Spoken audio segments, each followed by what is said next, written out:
Je m'appelle Maimouna Salek, je suis petite fille d'un pêcheur de la communauté des Lébou. Je suis la fondatrice de l'ONG Biodiversité, qui est une association engagée pour la préservation de la biodiversité, surtout la biodiversité marine qui est exceptionnellement riche et vulnérable dans mon pays, la Mauritanie. Et parmi les projets que développe l'ONG Biodiversité, mon projet coup de cœur est la caravane de la mer. L'idée de cette caravane est née lors d'une visite de terrain au port artisanal de pêche de Nouadhibou. Et le directeur du port nous disait actuellement nous sommes en période de repos biologique et vous allez voir juste les pêcheurs en train de réparer leurs pirogues, leurs filets de pêche. Mais si vous revenez dans un mois, vous allez être impressionné par le nombre de demandeurs d'emploi.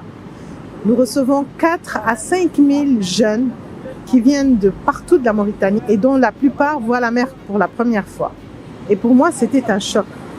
Je pensais que pour aller en mer, il fallait être soit de cette communauté de pêcheurs, soit les Lébou, soit les Imragn, qui sont aussi une autre communauté qui a des liens avec la mer, soit sortant d'une académie de pêche.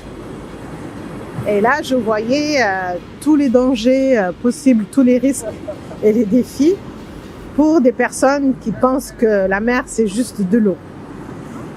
Et nous avons pris notre bâton de pèlerin et nous avons décidé de faire du cinéma, le cinéma de la mer, parcourir les villages, les communautés de pêcheurs, aller de camp en camp, là où les pêcheurs passent la nuit, après une journée en mer, pour leur montrer toutes les merveilles que l'on trouve dans cet océan.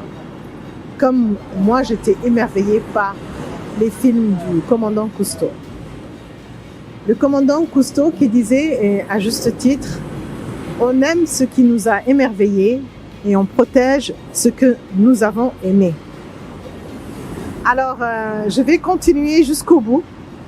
Jusqu'au bout, je crois que ce sera le projet de ma vie, c'est d'aller prêcher cette parole, prêcher cet émerveillement. Et ma meilleure motivation, c'est le regard de mes petits-enfants.